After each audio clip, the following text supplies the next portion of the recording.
Ethan, are you even listening to me? My phone buzzed with my mother's voice, sharp and controlled. The way she always sounded when she had something important to say. I'm here, I muttered, pressing the phone tighter to my ear. What's going on? There's a family dinner this Friday. At the Marlowe. 7 sharp. We're something decent. I froze, staring at the cracked paint on my apartment wall. The Marlowe wasn't just a restaurant, it was the place we never went because it was too expensive, too glamorous. If they were going there, it meant something. Why me? I asked. You usually forget to include me. A long pause. Then her clipped reply, You're part of this family, aren't you? Part of this family? The words should have warmed me, but instead they stung. I swallowed. Is Dad going? Of course. Your brother, too. Everyone will be there. My chest tightened at the mention of Daniel. Perfect Daniel. Golden Daniel. The son who could do no wrong.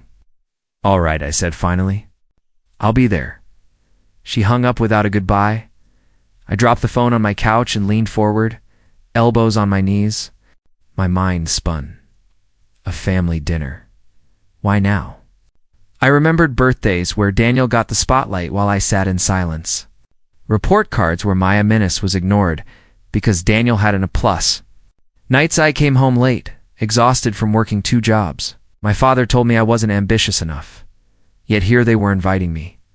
Maybe it was nothing. Maybe it was just another chance to show me how small I was compared to him. Still, a part of me whispered, what if they finally see me? That night, I called Emily, the only friend who had stuck around since high school. They invited you. She asked, disbelief clear in her tone. Yeah, the Marlowe. Ethan, that's huge. But doesn't it feel off? Everything with them feels off, I admitted. But maybe this time I stopped, unsure if I believed my own words. Maybe this time will be different. She was silent for a moment, then said softly, just don't let them break you again. The next day at work, I couldn't focus. I stocked shelves at the hardware store, but all I saw were flashes of Daniel's smirk. My father's stern eyes, my mother's sighs. Hey, you all right? Asked my manager, Michael. Yeah, family dinner. I forced a smile. Sounds fun? Not exactly. He raised a brow. Family stuff never is. Just remember, you're not a kid anymore. His words lingered. Not a kid anymore. Then why did they always treat me like one? Friday came too fast. I stood in front of my mirror, adjusting the one suit I owned. Navy blue, slightly frayed at the cuffs. I smoothed my hair, trying to tame the nervous energy shaking through me. Ethan, I told myself, staring into my own eyes. This is your chance. Don't mess it up. But deep inside, doubt gnawed. I imagined Daniel arriving in a tailored suit, laughing, shaking hands, glowing under the lights. I imagined my father looking at him with pride, then turning to me with disappointment. I clenched my jaw. No, not this time. When I arrived at the Marlowe, the glow of the chandeliers hit me like a wave.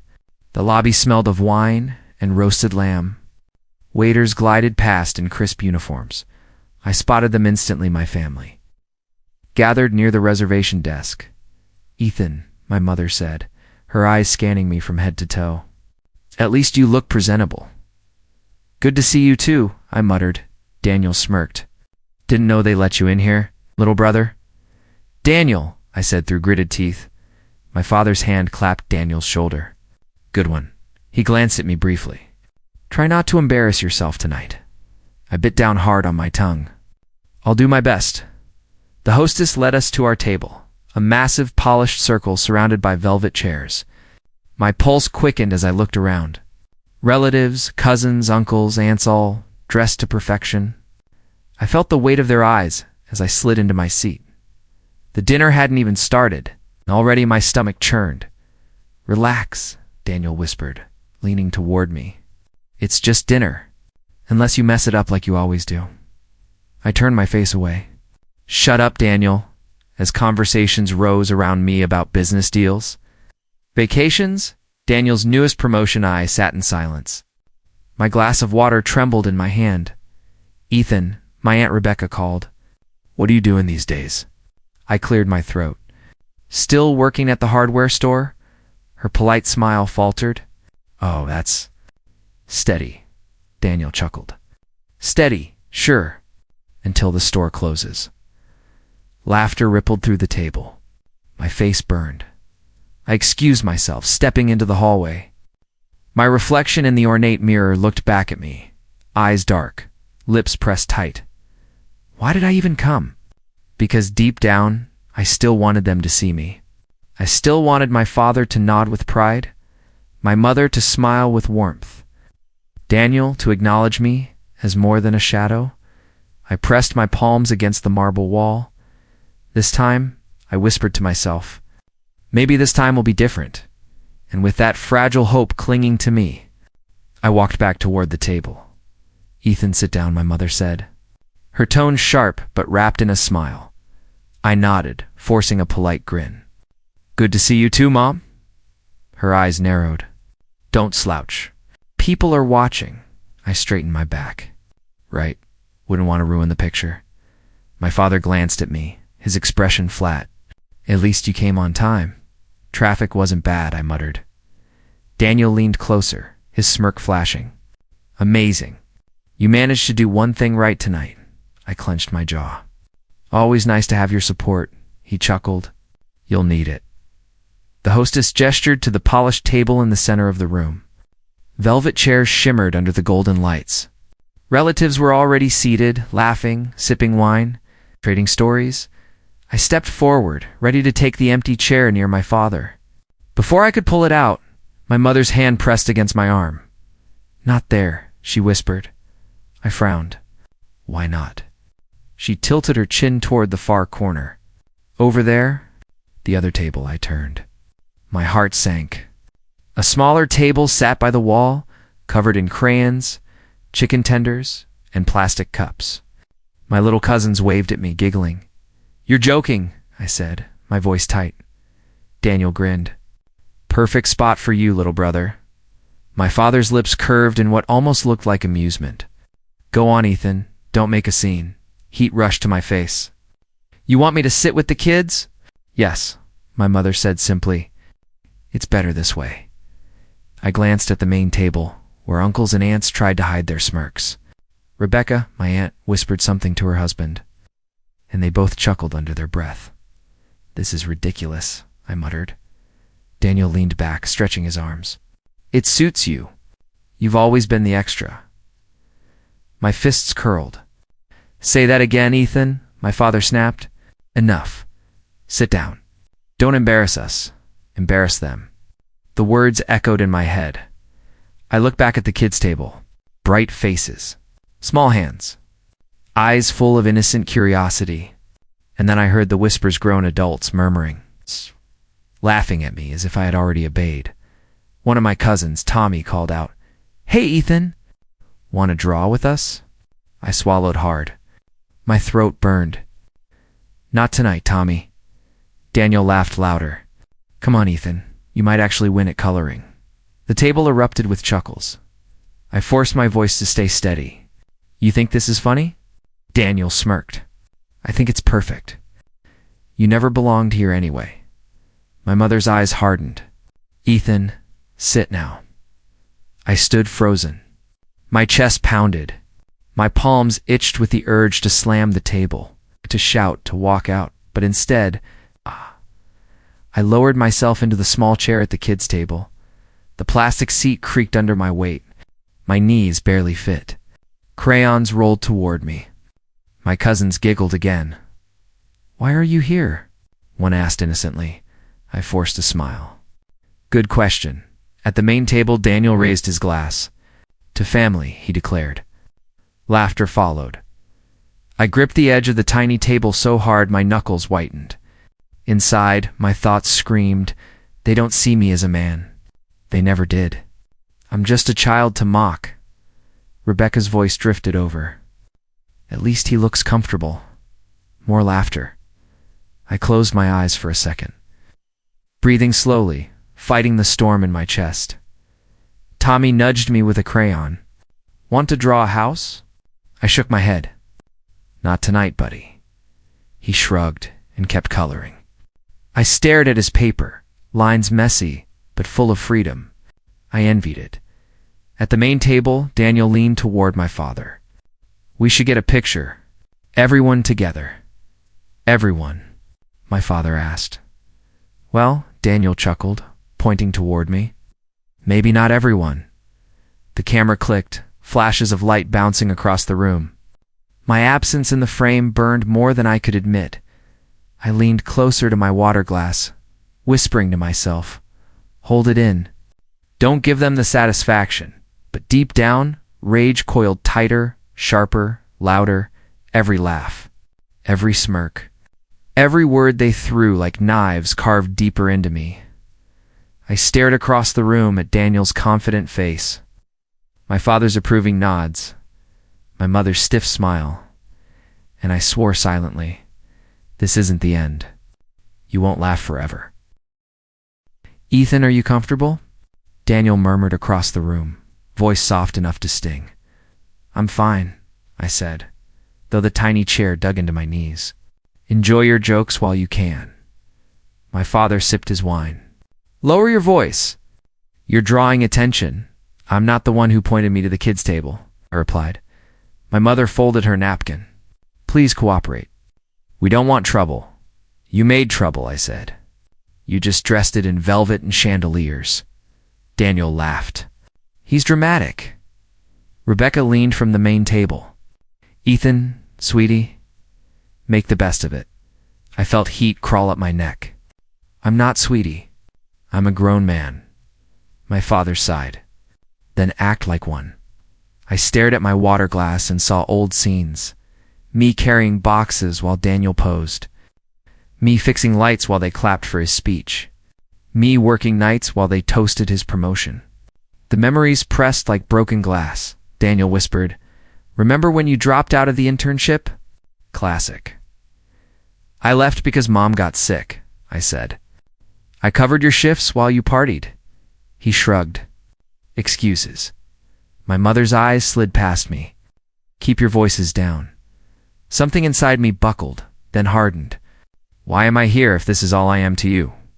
My father answered without looking at me. Because family shows up. Family also respects, I said. Family doesn't seat a son next to crayons. Daniel clinked his fork. Let's not ruin dinner. I pushed back the plastic chair. It squealed across the floor. Heads turned. I'm not sitting here, I said. Not one more minute, Tommy peered up at me. Are you mad? No, buddy, I said softly. I'm just done. I walked toward the main table. Laughter dimmed to a hush. I kept my hands at my sides because I didn't trust them not to shake.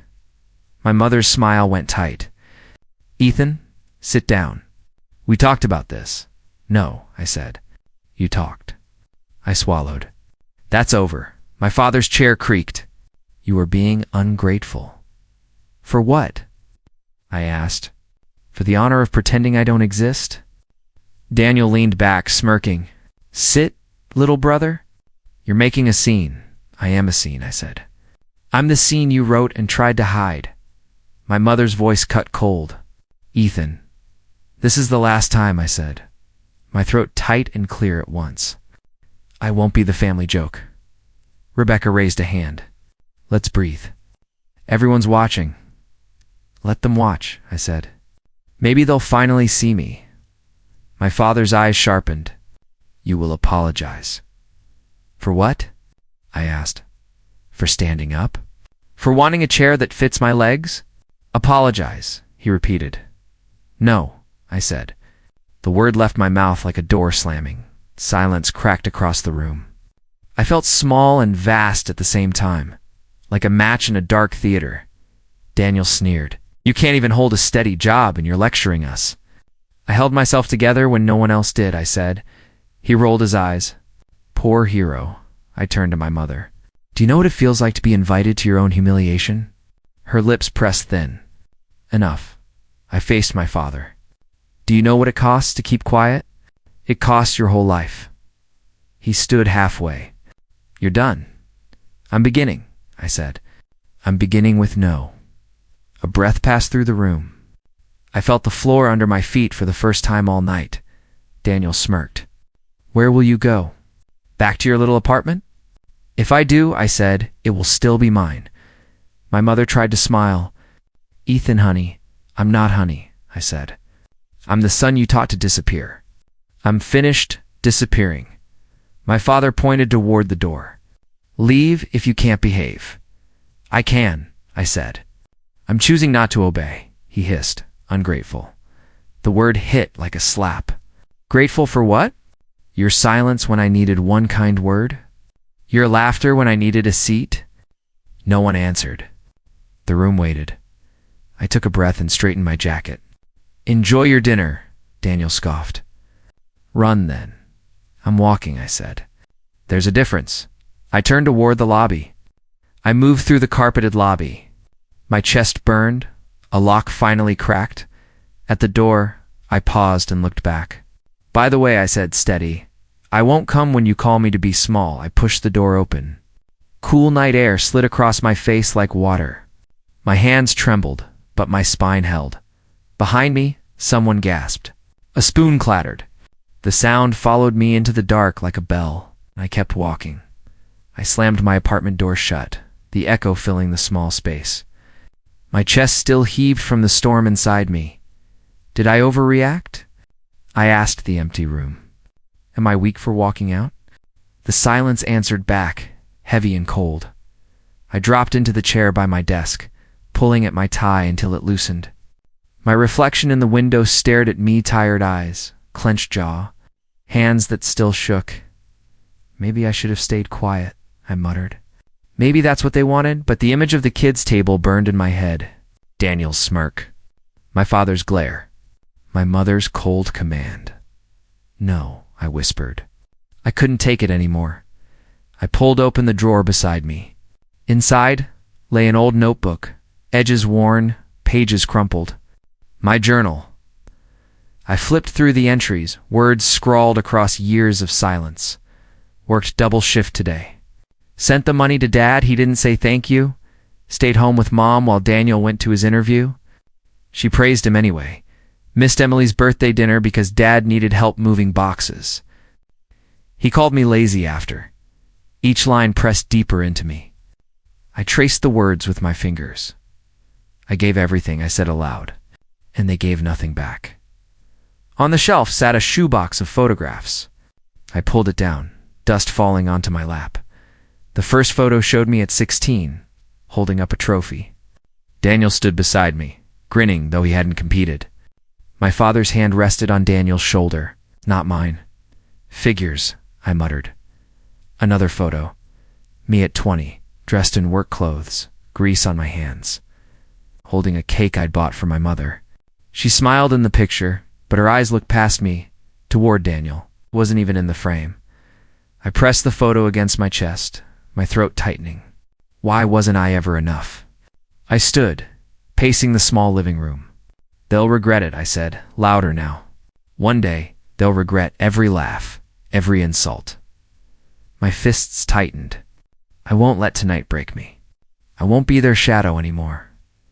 I walked back to the desk and grabbed a pen. On a blank page, I wrote 3 words in large letters. No more silence. The room felt different after that, like something inside me had shifted. I'm not weak, I told the mirror. I'm not the kid they shoved into the corner. I'm stronger than all of them combined. My voice cracked, but I didn't care. I'll rebuild myself. I'll rise from this. And when I stand tall, they'll look up at me and remember this night, the night I stopped bowing. I pressed the pen hard into the page until the ink bled. This is the start, I whispered. The city lights outside flickered against the glass. Somewhere below, laughter drifted from the street, but it didn't cut me anymore. It fueled me. They wanted me small, I said, closing the journal. They'll see me bigger than they ever imagined. I leaned back in the chair, breathing deep. Steady for the first time that night, I'll make them regret every time they told me I wasn't enough. And for the first time in years, I felt something solid inside me, not despair, Not weakness, but fire. Coffee again? Michael asked, raising his brow as I poured the last of the stale pod into a chipped mug. Third one tonight, I muttered. If I slow down, I'll collapse. You've been working double shifts all week, he said. I have to, I replied. Rent doesn't wait, and neither does the world. Michael shook his head. You're going to burn out. Better to burn out chasing something than fade away in silence, I said. Gulping the bitter drink at night, my apartment became my second office. I sat hunched over my old laptop, the glow burning into my eyes. Freelance jobs, data entry, odd writing gigs, anything that paid filled the screen. Emily called once. Are you eating, Ethan? Sort of, I said, typing fast. Sort of means no. I'll grab something soon. Right now, I can't stop. You sound exhausted. I am. But if I quit, they win. She sighed. You don't have to prove anything to them. Yes, I do, I said, voice sharp. You weren't there. You didn't see their faces when they laughed. I did hear you, Ethan, she replied softly. Just don't lose yourself. Days blurred together. I stocked shelves by morning, coded websites by night, delivered packages in between. Man, you never rest, said Jordan. A coworker at the warehouse sleeps a luxury, I said. Lifting a box onto the cart. What are you chasing? He asked. Respect, I answered. Not theirs. Mine. Jordan nodded slowly. That's worth chasing. Just remember to breathe. One Friday, Michael stopped me after closing. Ethan, I recommended you for supervisor. Don't make me regret it. I blinked. You did what? You've worked harder than anyone here. They should see it. A strange warmth spread through me. Thanks, Michael. I won't let you down. Don't thank me yet, he said. Prove it. Weeks stretched into months. I took the promotion. I saved every dollar I could. Late nights bled into dawns, but I kept going. One night, Emily joined me at a diner. Look at you, she said. You've lost weight, hard work burns calories. I joked, it also breaks bones. I'm not broken, I said firmly. I'm building. She studied me. What's driving you this hard? I stared at my hands. Their smirk. My father's voice. Daniel's laugh. Every night, I hear it. And every morning, I answer with work. That's heavy fuel, she whispered. It keeps the fire alive. I found allies in unlikely places. Jordan invited me to his gym. Come on, he said. Lift something heavier than those boxes at work. I laughed. If I collapse, it's your fault. You won't collapse, he said. You'll grow. The first weeks were brutal, but every rep carved new strength into me. You're tougher than you think, Jordan said after one session. I hope so, I muttered. Wiping sweat from my brow, money slowly stacked. My savings account finally showed numbers that mattered. One evening, I stared at the balance and whispered, Not much, but it's mine. Emily texted. Proud of you, I typed back. Thanks. Still a long way to go. Her reply came quick. You've already come farther than they ever thought you would. I sat back, letting the words sink in. For the first time, pride didn't feel foreign, but scars remained. Some nights, I woke in a sweat. Hearing Daniel's mocking voice, kids' table, he whispered in my head. I sat up, fists clenched. Not anymore. I'd walk to my desk, open the journal, and add another line. Worked another shift. Earned another $1, one step closer. Months later, Michael clapped me on the back. Good news. You're being considered for assistant manager. I stared at him. Me, yes, you. Don't look so shocked. I just never thought anyone would see me. Well, open your eyes, he said. People see you now. That night, I sat with Emily and Jordan. You're different, Emily said. How so? I asked. Your shoulders aren't slumped anymore, she replied. Jordan nodded. He's right. You stand like you belong. I smiled faintly. Maybe I'm starting to believe it. Emily leaned closer. You should. You've earned it. As the night deepened, I walked home alone. The city hummed, neon lights reflecting off wet pavement. I'll keep grinding, I whispered to myself. Every insult they gave me will become a brick under my feet. Every laugh will push me higher. I tightened my fists and looked toward the skyline. They wanted me to stay small. I'll rise so tall, they'll choke on regret. I stood at the balcony of my own home, a mansion I once thought belonged only in my dreams. The city lights stretched wide, silent proof of years of grind. The phone buzzed. Emily's voice filled the line. You still working? Always, I said. Success doesn't sleep. You've already made it, Ethan. Relax for once. I chuckled. Made it? Maybe. But the scars don't let me stop. Later that week, Jordan walked into my office. Boss, did you hear about Daniel? I looked up from the stack of contracts. No, what now? He blew another investment. Word is, creditors are circling. I leaned back in my chair. Of course he did. Jordan smirked. Feels good, huh? I shook my head. It doesn't feel good. It feels inevitable at dinner, Emily asked. And your parents? They're not the people they used to be, I said. The company Dad relied on is gone. Their friends don't call anymore. The empire shrank. She studied me. Do you pity them? No, I replied. Not yet. Maybe not ever. Emails pinged, phone buzzed, invitations poured in events, parties, galas. The same people who once ignored me now begged for my presence. Michael called one evening. Ethan, you're the man of the hour. Everyone wants a piece of you. Funny, I said. Years ago, no one even wanted my name on a list. Well, he replied, lists change when money talks. One afternoon, a message arrived. My mother's number lit up the screen.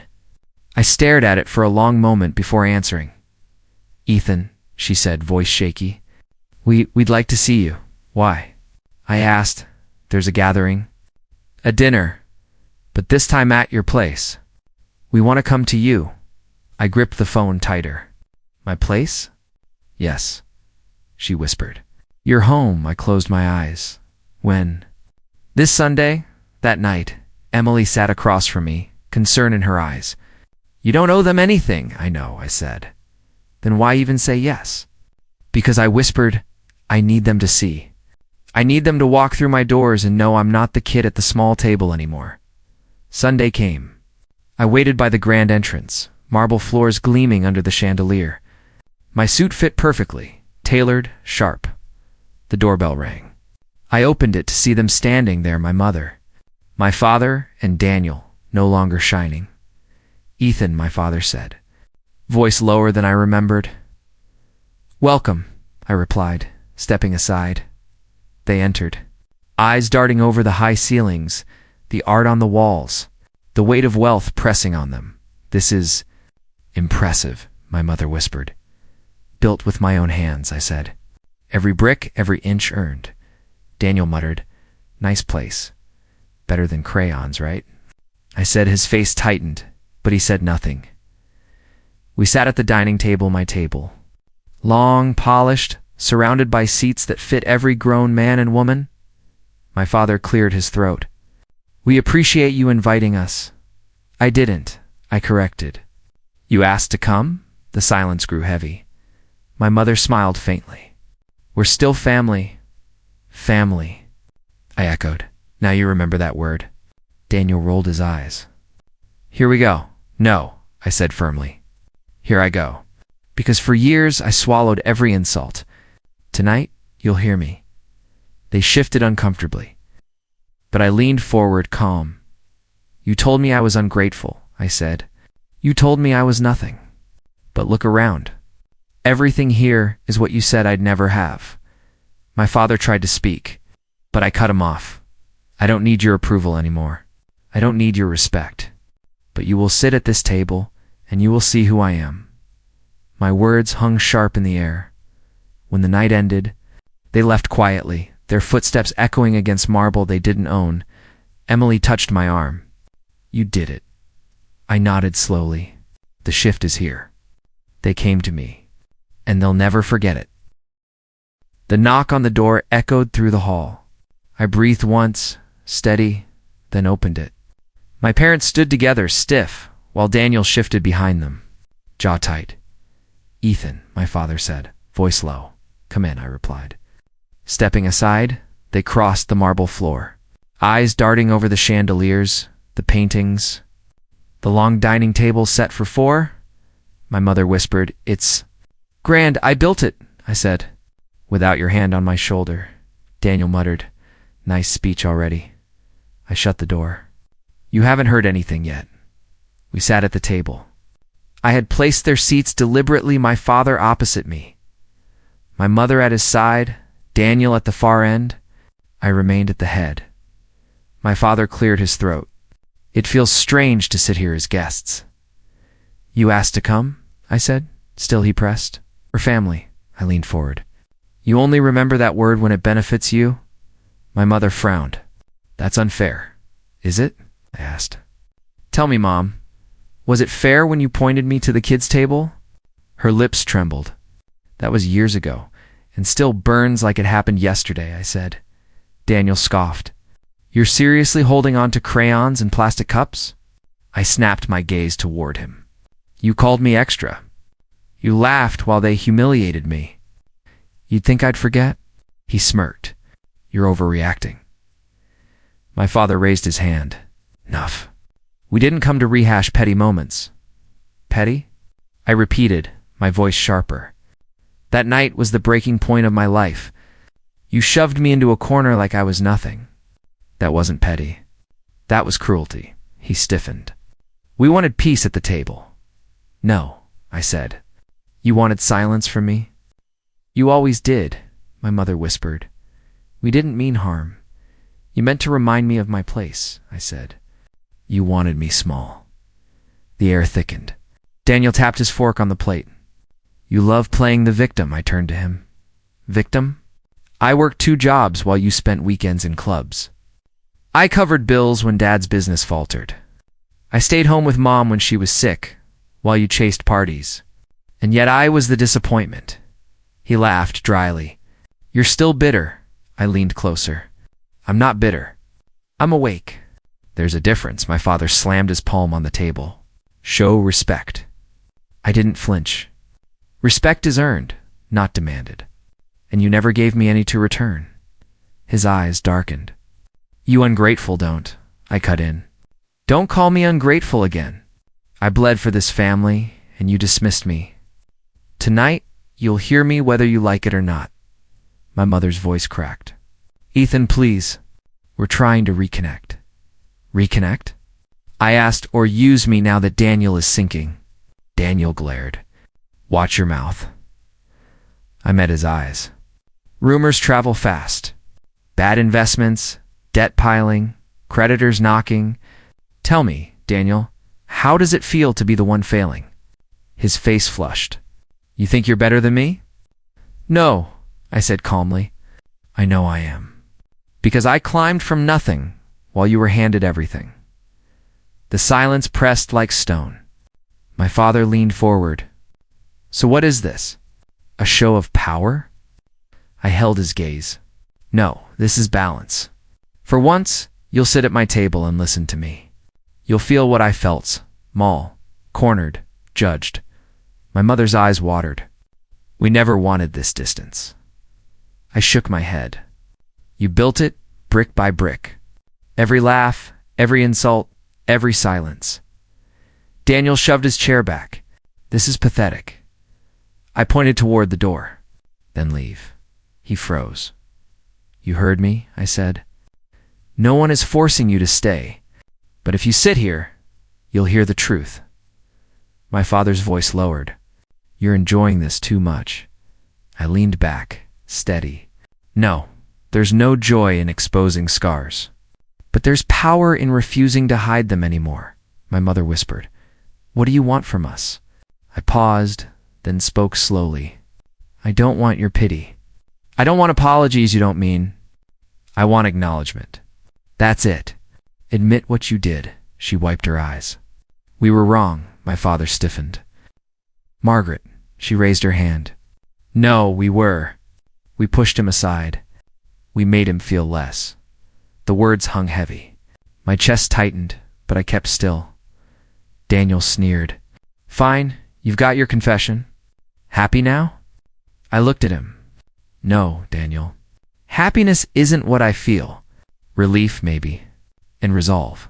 Because I'll never sit at the kids' table again. Not in this house, not in my life. The night dragged with silence. At last, they stood. My father muttered, we should go. I nodded. You should. As they walked toward the door, my mother paused. Ethan, thank you for letting us in. I said nothing. When the door closed, Emily stepped from the hallway. That was intense. It was necessary, I said. Tonight, the tables finally turned. The call came on a Tuesday night. Jordan's voice carried a mix of pity and triumph. Ethan, you'll want to hear this. Daniel's company collapsed. He's drowning in debt.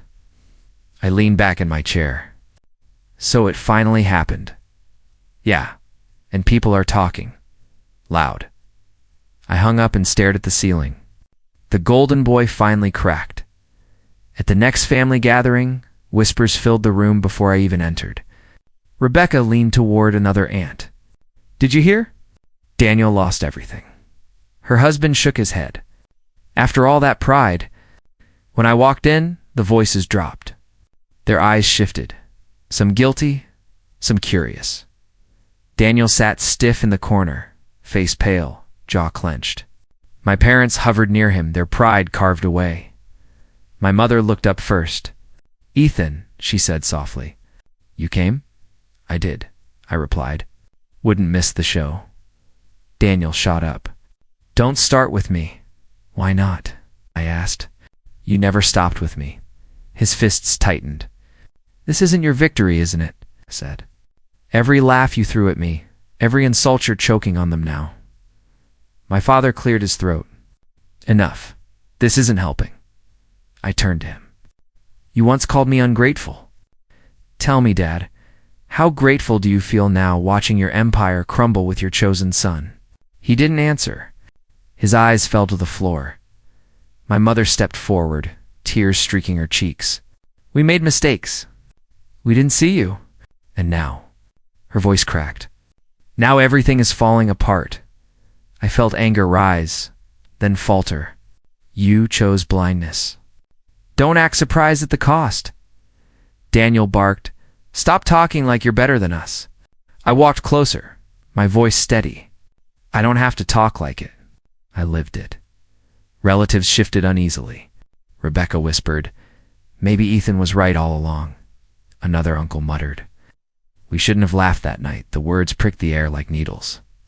Daniel heard them too. His face burned red. Shut up, he shouted at them.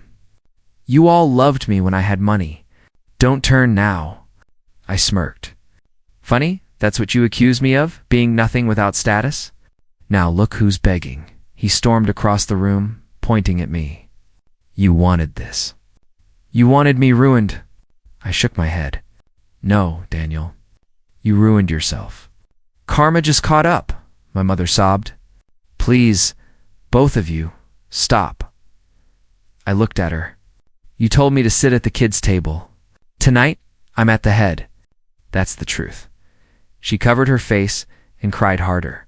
My father sat stone still, unable to defend her, unable to defend Daniel, unable to defend himself. Daniel grabbed his coat. I don't need this. I don't need any of you. Of course you don't, I said. That's the first honest thing you've said. He stormed out, the door slamming behind him. The room fell silent. My mother lowered her hands, eyes red. Ethan, she whispered, is this what you wanted? I swallowed, my throat dry. I wanted respect. I wanted to be seen. Instead, I got years of humiliation. This I gestured around. This is just the price you all wrote for yourselves. My father finally spoke, voice weak. And does it feel good? I paused, feeling the ache in my chest. It feels empty. Like ashes in my hands. Rebecca spoke up softly.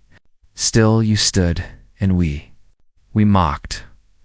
Others nodded, shame written across their faces. I closed my eyes. Their whispers didn't sound like victory. They sounded like ghosts. When I opened them again, my mother was looking at me, broken. "I'm sorry," she said. The words landed heavy. Too late? Too shallow? But they were there. I nodded once. "I hear you. But I can't promise forgiveness," she cried quietly. My father stayed silent. I turned toward the door. Revenge came on its own. I didn't need to lift a finger. But don't mistake my silence for peace. The scars are still here. I stepped out into the night air. The cool wind hit me, sharp and cleansing. Behind me, the family remained hushed. Pieces of their pride scattered. Inside, I carried both triumph and sorrow. Yes, I whispered to myself. They regretted. But why does it still feel hollow? I sat alone in the quiet of my living room, the echoes of their voices still faint in my ears. Is this all I wanted? I asked the silence. No answer came. Only the hum of the city outside my window, Emily called. How did it go? They broke, I said. Daniel stormed out. My mother cried. My father sat in silence. And you? She asked. I stood tall, I replied. But it didn't feel like victory. It felt hollow. Because revenge never fills you, she whispered. Then what does? I asked. Choice, she said. Your choice. After she hung up, I walked to the desk and opened my journal. The words stared back at me, years of pain. Nights of exhaustion, promises written in ink, I whispered. You kept me alive, but you don't own me anymore. I closed the book gently. I stepped out onto the balcony. The air was cool, the night wide and endless. They made me small, I said to the stars, but I grew anyway. For the first time, the memory of the kids' table didn't sting. It stood as proof. Proof that I had walked away. Proof that I had built something larger in the reflection of the glass. I saw myself not the boy who once clenched his fists under a plastic table, but the man who had risen.